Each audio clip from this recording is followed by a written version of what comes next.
ជុំរំភ្នំទ្របជាប់វាលអន្ត្រីនេត្រាទាំងពីររំបីរកខ្មាំង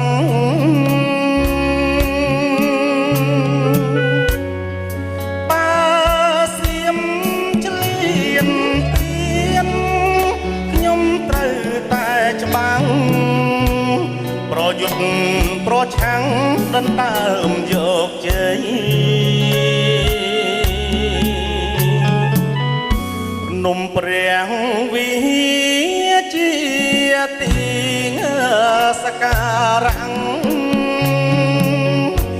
គិរីស្វរៈនាយព្រំដែនថៃបាសៀមឆ្លៀនពៀនខ្ញុំនឹងប្រឡាយ